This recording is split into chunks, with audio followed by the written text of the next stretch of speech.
Hello friends, this is Sandeep Kumar. आज बात करेंगे द गुड महाराजा मूवी की, जो केवल एक ऐतिहासिक ड्रामा नहीं है, बल्कि ये मानवता, साहस और निस्वार्थ प्रेम की एक ऐसी महागाथा है जो सीमाओं और युद्ध की विभीषिका से परे जाती है। ये कहानी हमें द्वितीय विश्व युद्ध के उस काले दौर में ले जाती है, जहां एक भारतीय राजा ने दुनिया के दूसरे छोर पर बैठे बच्चों के लिए अपने दिल और राज्य के दरवाजे खोल दिए थे। दोस्तों, कहानी की शुरुआत 1942 के उस भयावह मंजर से होती है जब हिटलर की नाजी सेना ने पोलैंड पर कब्जा कर लिया था।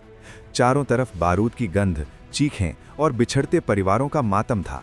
हजारों पोलिश नागरिक अपने घरों से बेदखल कर दिए गए थे।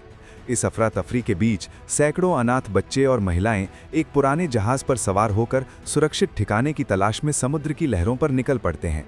उनके पास न भोजन था, न भविष्य की कोई उम्मीद, बस आंखों में खौफ और जीने की एक धुंधली सी आस थी।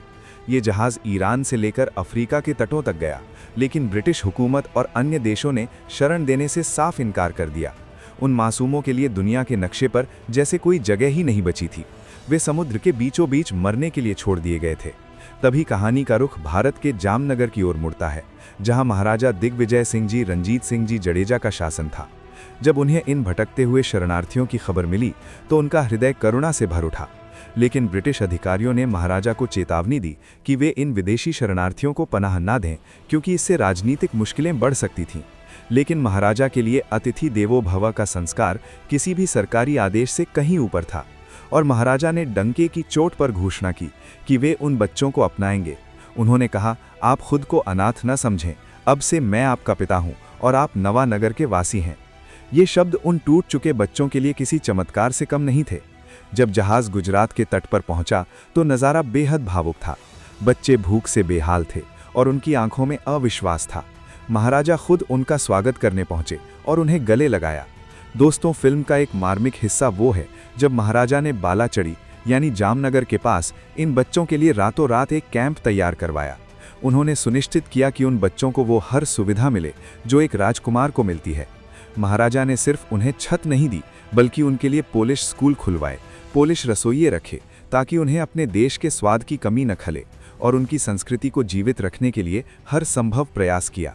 फिल्म में उन बच्चों के निजी संघर्षों को दिखाया गया है, कैसे वे रात को धमाकों के डर से जाग जाते थे और कैसे महाराजा स्वयं रात को उनके सिर पर हाथ फेर कर उन्हें सुलाते थे। वे उनके लिए केवल एक राजा नहीं, बल्कि बापू बन गए थे।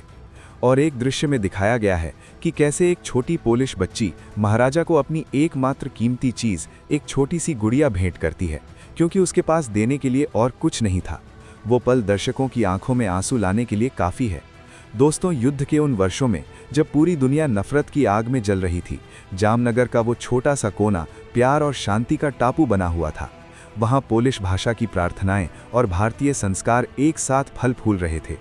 महाराजा ने उन बच्चों से वादा किया था कि वे जब तक चाहें यहाँ रह सकते हैं, और जब युद्ध खत्म होगा वे उन्हें सम्मान के साथ उनके वतन भेजेंगे। उन्होंने अपने वादे को अपनी जान से ज्यादा कीमती माना। इसके अलावा फिल्म में महाराजा के आंतरिक संघर्ष को भी दिखाया गया है। एक तरफ अंग्रेजों का दबाव और दूसरी तरफ अपने लोगों के प्रति जिम्मेदारी, लेकिन उनका संकल्प हिमालय की तरह अडिग था। जैसे जैसे समय बीतता है वे बच्चे बड़े होने लगते हैं। वे गुजराती भाषा सीखने लगते हैं, गरबा खेलते हैं और भारतीय त्योहारों को उसी उत्साह से मनाते थे जैसे वे अपने क्रिसमस को मनाते थे। वहीं 1945 में जब युद्ध समाप्त हुआ तो वो घड़ी आई जिसका सबको इंतजार था, लेकिन जो सबसे ज्यादा दुखदायी भी थी।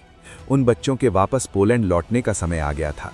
विदाई का वो दृश्य अत्यंत हृदय विदारक है। जिन बच्चों ने जामनगर की मिट्टी में अपनी पहचान वापस पाई थी, वे अपने बापू को छोड़कर नहीं जाना चाहते थे। पूरा जामनगर उन बच्चों को विदा करने के लिए उमड़ पड़ा था, और महाराजा की आंखों में भी नमी थी, लेकिन उनके चेहरे पर एक संतुष्टि थी कि उन्होंने इंसानियत के धर्म को निभाया। उन्होंने बच्चों से कहा, मेरा घर हमेशा तुम्हारे लिए खुला रहेगा।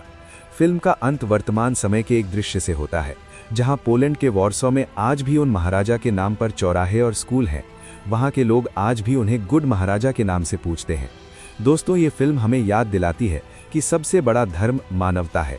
महाराजा दिग्विजय सिंह जी ने सिद्ध किया कि एक सच्चा नायक वो नहीं जो युद्ध जीतता है, बल्कि वो है जो युद्ध के बीच मासूम जिंदगियां बचाता है। दोस्तों, द गुड महाराजा केवल एक फिल्म नहीं, बल्कि हर भारतीय के गर्व की कहानी है। जो 2026 के सिनेमाई पर्दे पर इतिहास के सबसे सुनहरे और भावुक पन्नों को जीवंत करती है।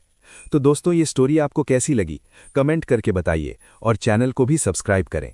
मिलते हैं नेक्स्ट वाली वीडियो में। धन्यवाद।